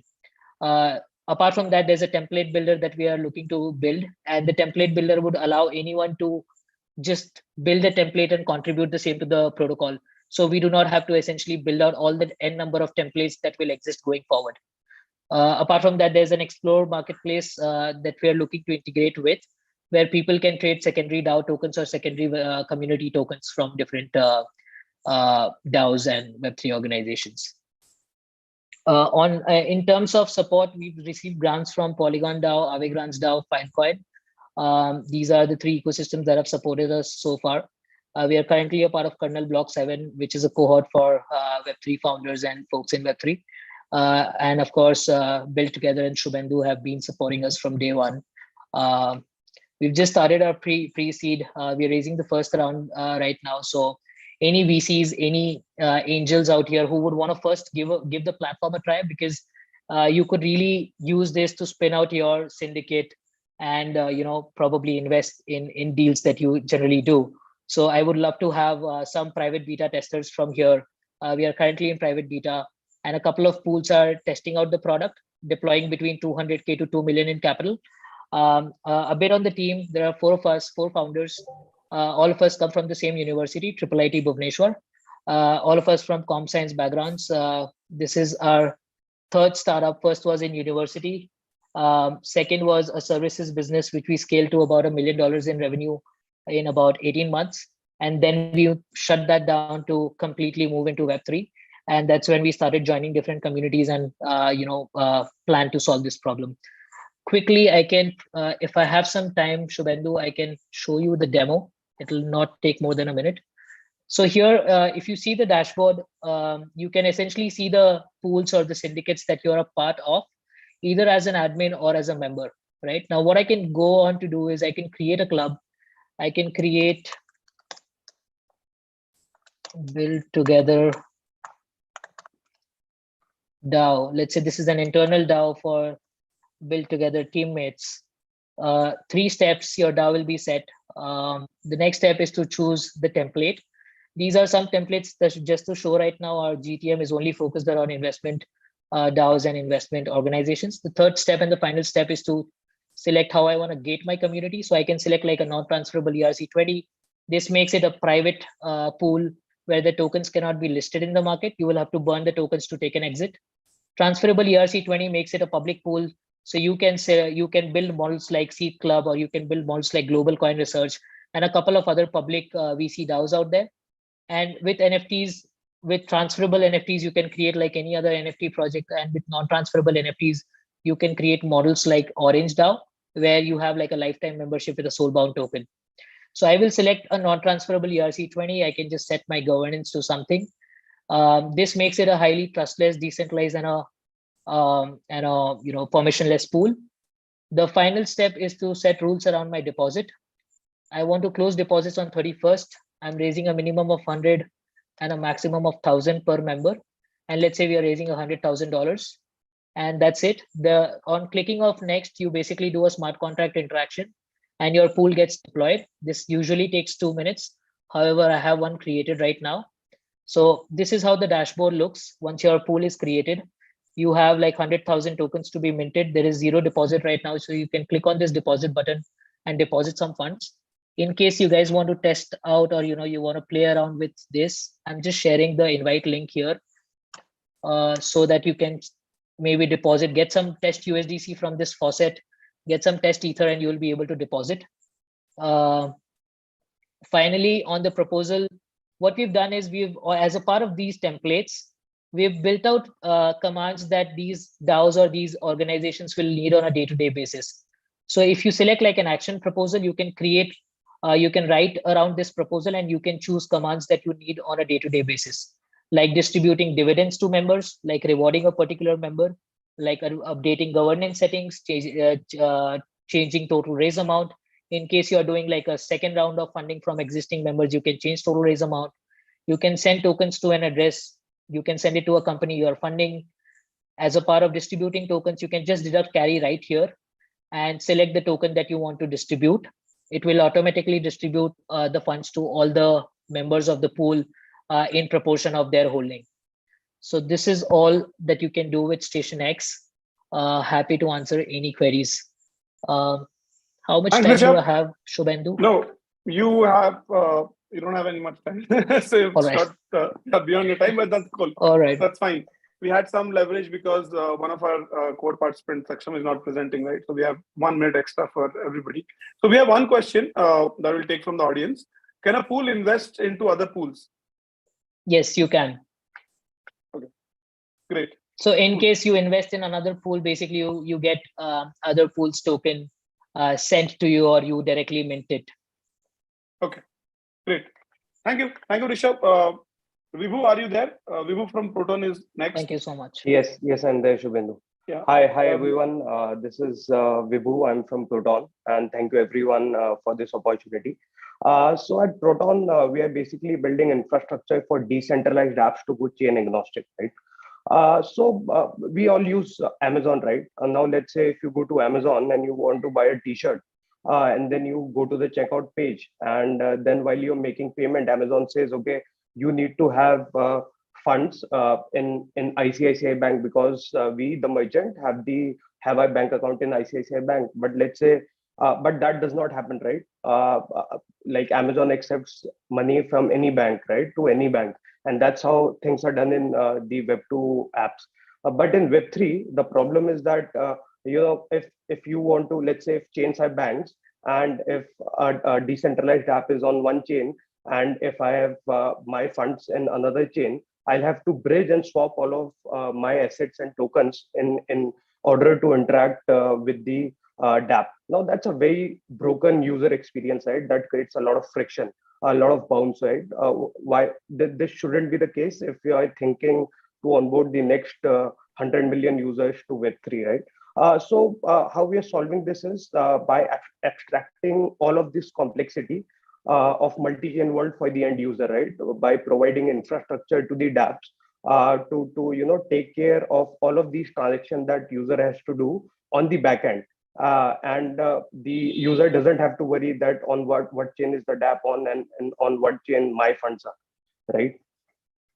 So how we are doing this, we've created a SDK that bundles multiple cross-chain transactions, right? So if these hello. So if the dApp has if a dApp is on a particular chain and a user wants to interact with that dApp, all the transactions of bridging, swapping, and RPC switching and all of these steps can be done into just one single step. So user wouldn't have to worry about doing all of that things. And also our SDK allows conditional gas sponsoring as well, which is basically the dApp sponsoring the transaction fee for that particular transaction, right? That also has to be paid by the end user in today's Web3 apps. We are three co-founders, Mohit, Garvit, and me. Mohit and me have previously founded a edtech startup in 2020 that we scaled to 25,000 users, and that got acquired. Garvit also joined us in that journey, and then post that we started exploring in the Web3 space. Garvit has basically worked previously in senior engineering roles at Zomato and Adobe, and also has been a Polygon fellow, and he's closely working with the Ethereum Foundation on account abstraction, which is basically the core technology that we're using. Why now, right? So account abstraction EIP 4337 is launched on Ethereum ecosystem, which basically allows smart contract wallets to be created on the blockchain, because of which all of this is feasible, right? Then a multi-chain world is a reality, right? So every day we are seeing different chains which are coming up, and then great ecosystems are built in all of these chains, right? So in the future, the end users won't be chain maxis, right? End users wouldn't care on what chain the app is. If the app is good, delivers a good product or a service, I would want to use it, irrespective of the chain that they're on. So that's the kind of future that we are moving towards, and it is very important to solve cross-chain, seamless, frictionless user transactions. So it goes back. Okay, so on a very high level, how we are doing this. So let's say if you want to interact with a dApp which is on chain 1, and I am a user which is on chain 2. Now, let's say there are 3 transactions that are to be made in order to interact with that dApp. So all of these 3 transactions would be done by Proton SDK. Proton SDK would create a smart contract wallet on chain 2, then bundle all of these transactions, send it to a smart contract wallet, which again gets created on chain 1 for the same user, and then that final transaction is sent to the dApp. So all of this is done in just one go, right? Similarly, if the user is on chain 1, dApp is also on chain 1, all of these transactions would go to the smart contract wallet, which gets created, and then it's finally executed on the dApp. So possibilities are limitless, right? So like across the board, decentralized apps would need this. Games, for example, right? So a lot of games only accept native tokens, right? And to get to that native token, it's a lot of hassle. All of that can be taken care by the Proton SDK. Then one-click staking for DeFi apps, the different pools and different pool tokens that the user has to get today in order to participate for staking rewards. Now, all of these steps that he needs to do to get to that final pool token can be taken care by the Proton SDK. And then shopping cart for NFT marketplaces, right? So let's say for a game, I have to buy 5 NFTs. Now I have to individually go and buy each NFT and do the transaction, and then bridge swap and do all of those things 5 times. Now with Proton SDK, this a card can be created. You just add those 5 NFTs, and all of the transactions that needs to be done would be done in just one single go, like magic. So the traction so far, so 20 days back, we launched our SDK on testnet. Already 30 plus developers from different dApps are already using our SDK for bundling transactions. And then we are also closely working with a couple of dApps like Arcana Network to deploy a bundling solution. And then for gasless, a lot of games have shown interest. Play3 Club, which has famously introduced this Elon Musk game on Polygon, is also now using our conditional gas SDK. Soon to use our conditional SDK. And then we won some hackathons and got some grants. We were overall winners in CoinDCX Unfold Hackathon. Then we were also winner in infra category for Polygon BUIDL. And then we received some grants from Starknet and ETH India. So I go to market is pretty straightforward. 4 primary things that we'll be focusing on. The first one would be partnership with developer platforms like Arcana Network, who have a wide range of developers working with them.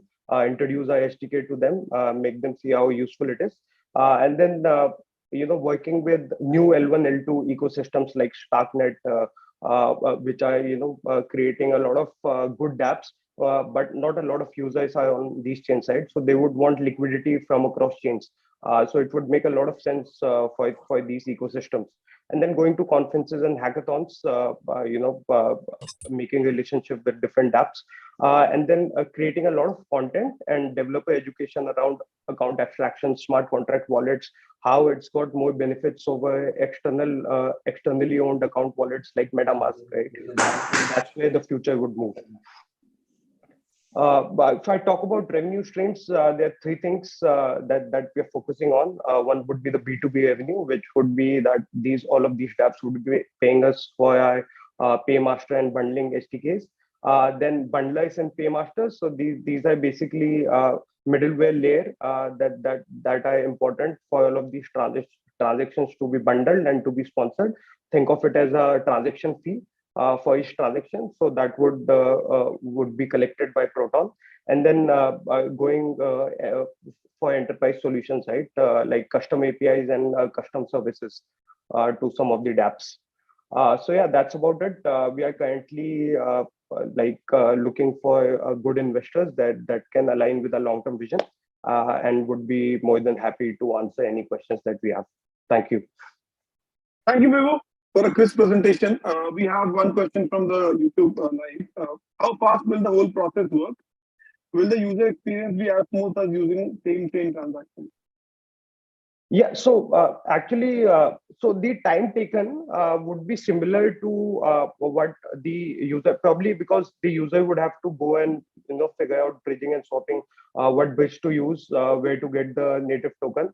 That whole process might take the longer time, but if we just talk about the transaction time, it would be similar to what the user would have to do when going it externally and doing it manually, right? Because we are just bundling all of those steps and automating it on the back end. Sorry, what was the second part of the question, Subhendu? Will it be as smooth as doing a same chain transaction? Yes, it would be. The user wouldn't get to know that all of these. So we'll just inform them that all of these things would be done, but it would be very smooth transaction process. Got it. Cool. Anybody else? Any questions? We have 1 minute left. We can take one more question. While people are getting ready, everyone, we have a form where you can actually request for collaboration. We'll put the form once more. You can go there, pick up your startup that you like, and you can either explore investment opportunities, you can explore partnership, you can explore contribution, or any of these three things, or all of these three things, right? So feel free to do that. We have another question from Santosh Foundership. Are you composing on top of another multi-chain like router or your own? So on the backend, we'll be using some of the already existing bridges. What we are basically doing is just extracting all of those activities for the user on the backend, right? So on the backend, we might be using bridges like router and other bridges which are suitable. So we'll basically give the user the option of choosing between security and how fast the transaction they want to get done and things like that. And then on the backend, we'll be using some of these bridges. Good. Thanks, Vivu. That'll be the last question. Okay. Thank you. All right, Shubhendu. Thank you, everyone. So we have the last presentation from Atharv from Crux. Atharv, are you there? Yeah. Hi, good evening, everyone. Yeah, let's get sharing my screen now.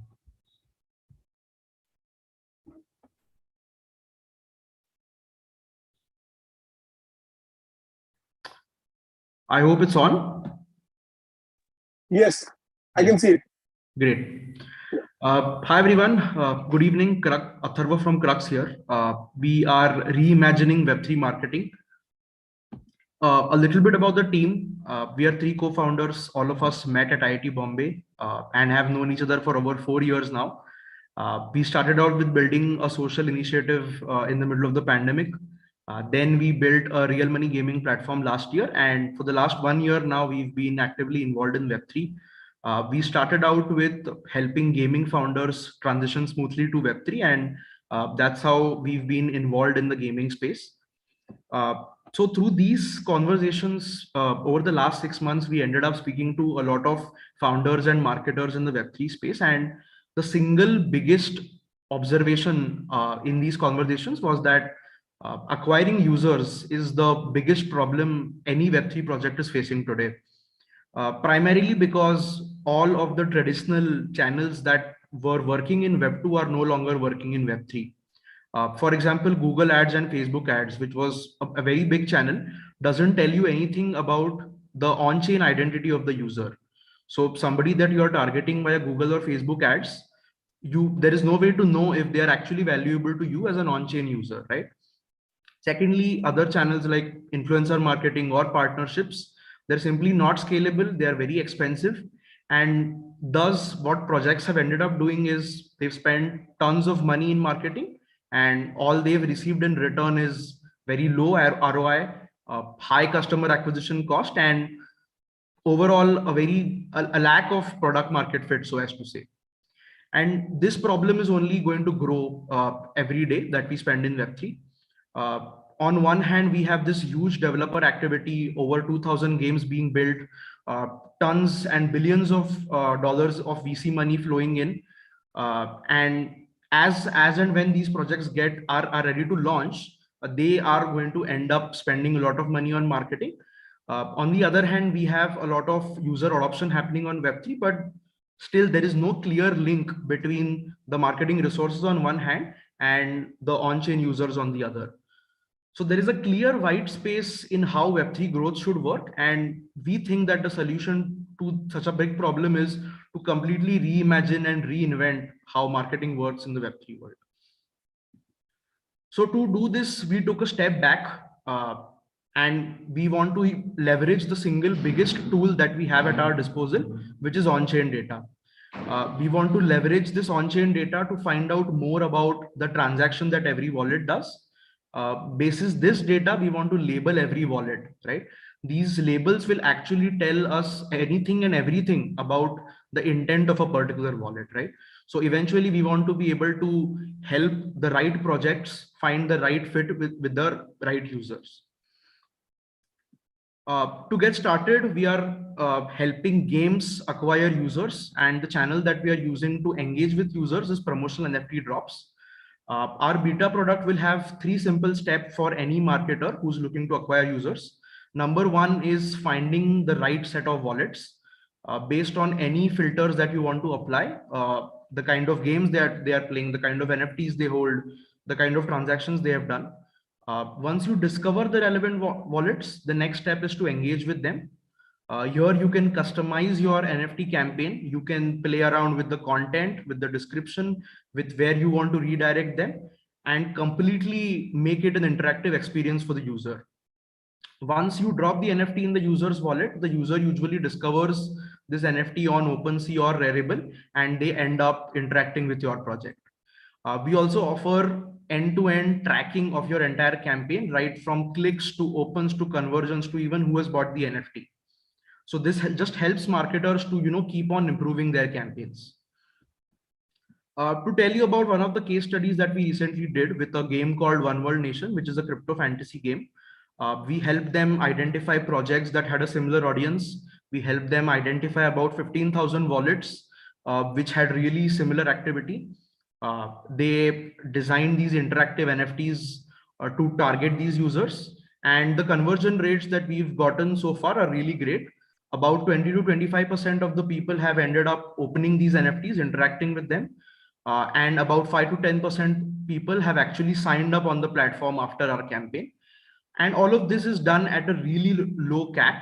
So there has been a 50% reduction.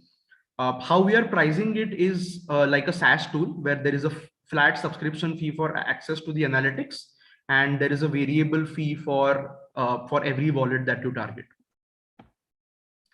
So some key numbers here, we already have onboarded 10 Web3 games as pilot customers, and a lot more is in the pipeline.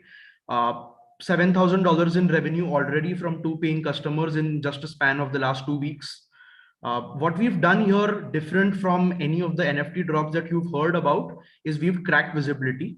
We found a mechanism to land NFTs in the collected section, which OpenSea does not classify as spam and doesn't send to the hidden section.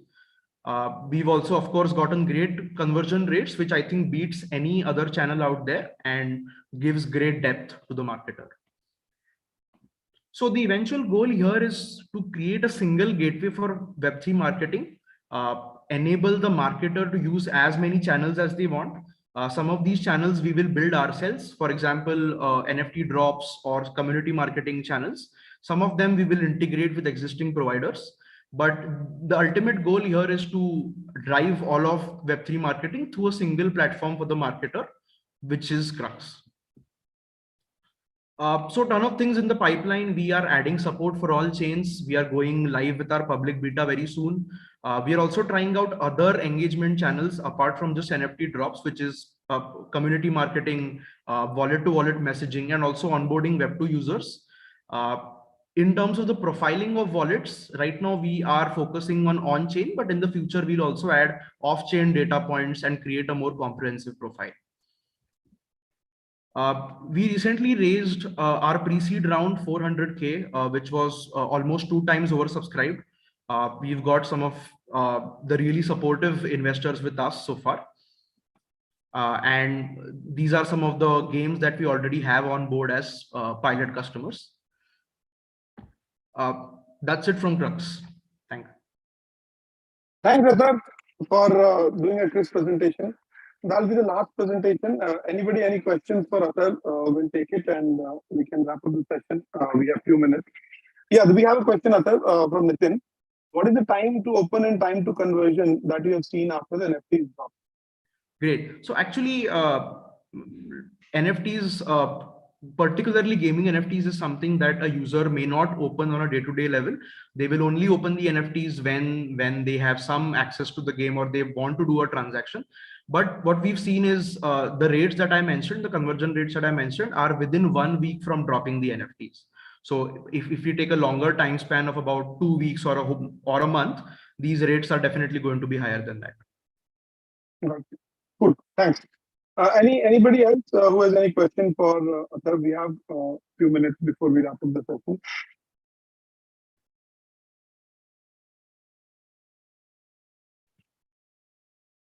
Cool. I think Amrita, we are on time. We have 5 minutes left. we can wrap up the session. Thanks, Asaf. Super. Just give me 1 second. Okay, all right, perfect. So, I just wanted to do a small sort of, vote of thanks for everyone who's been here tonight, right? I actually thought it was a really interactive and insightful session, right? When we started this about 3.5 months ago, we'd handpicked, these 10 startups out of the huge list of applications that had come in.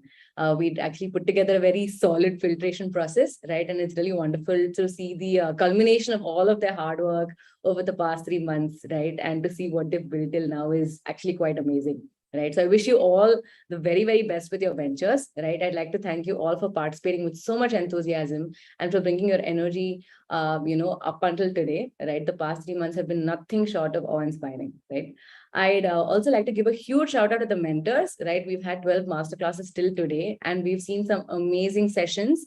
We've also seen mentors really handhold some of these, startups to tweak their products and for also putting their best foot forward, right? I'd also like to thank our community partners. We had OG Club DAO and the Product House for all of their warm support, right, that they've given us to help amplify our cohort members and, of course, the community showcase. I'd also like to thank all of the investors that we have here today. We thank you especially for taking out the time, on Thursday late night and for spending time with our cohort members. And I'm fairly sure that you've been able to discover some interesting startups and founders here. Finally, I'd like to give a huge shout out to Subhendu, lead for Web3 initiatives at Together. He's been curating the bootcamp from the very beginning, and he's been working behind the scenes for this community showcase, right? While also being a fabulous mentor himself, right? So big shout out to Subhendu. And of course, last but not the least, I'd like to thank all of the audience members who are watching us here on our YouTube live stream, Web3 enthusiasts, founders, operators, practitioners for asking really hard-hitting questions and for cheering on the community showcase, right? So thank you all a bunch. And, I'd like to hand this over to Subhendu before we can wrap up to just say a few last words before we close the show. Thanks, Amrita. In fact, thanks to you for being such a good colleague and supporting me through the whole program. Because you're always there, right, to run this. There's a lot of hard work that has gone for this cohort, and Amrita was always there supporting me in running the show. And we always knew from the day one that it has to be a community event. It has to be done through a lot of partners coming together, right? That's why we always called it as a community showcase day. And thanks everybody today here who is present on the Zoom call and the YouTube live, being an amazing audience. We are on track to complete this on time, which is what is always in my mind, that can we do things on time. Right? That's a great achievement that we have all done. Thanks to all the participants, all the startups who did amazing job. We had done a lot of hard work in trying to restrict ourselves to 7 to 8 minutes of pitches. They've done it well. Best of luck. And I think we have put the form once more. I would like to stress that the form is out there. If you want to talk to any of these startups, please feel free to fill the form or ping me or Amrita. We'll be happy to do introductions and take it forward. So best of luck, everybody. And have a good evening. Be safe. Thank you.